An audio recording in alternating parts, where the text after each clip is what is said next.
हे जे बाळ दिसत आहे समोर अविका, 4 महिन्यामध्ये आपण पालकांना जे काही आपल्याला द्यायचं असते विज्ञान रुग्ण सेवेच्या माध्यमातून अविका चालत आहे. सोबत बोलायला सुद्धा सुरुवात झालेली आहे तिची. आम्ही नेहमी म्हणतो की किडनी कॅन्सर, लिव्हर, हार्ट पासून तर छोटं बाळ साधारण बोलत येईपर्यंत आम्ही ट्रीटमेंट देत असतो. यामध्ये बाळ आज चालत आहे आणि बोलायला सुद्धा सुरुवात झालेली आहे बाळाची. अविकासाठी जोरदार टाळ्या होऊ द्या. शुभेच्छा द्या तिच्या बाळाला की असंच ते लवकर अजून प्रोग्रेस होईल त्याच्या बोलण्यामध्ये, चालण्यामध्ये सुद्धा. आणि खूप खूप शुभेच्छा. आमच्या सुद्धा खूप बरं वाटतं आई वडिलांच्या चेहऱ्या हा खरंच पाहण्याजोगा असते. बाळाचे चालायला लागायला किती वर्ष झाली ते अविका?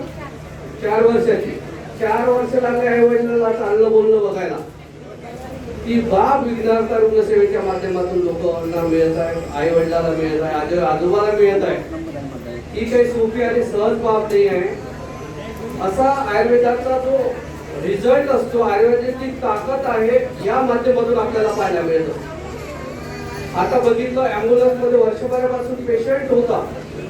काही लोक बाहेर होते, त्यांनी बघितलं असेल त्या पेशंटला आम्ही तपासत होतो.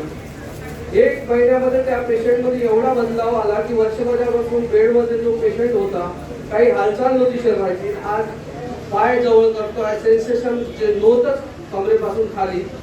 असे असंख्य आजारावर आम्ही ट्रीटमेंट देत असताना अविकासारख्या असंख्य बाळांना विघ्नहर्ता रुग्ण सेवेच्या माध्यमातून चालायला बोलायला आलेला आहे.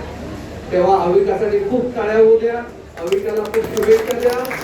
तुझं जीवन बदलून द्यायचं मोठं विषय तुमचे आशीर्वाद आहे. धन्यवाद.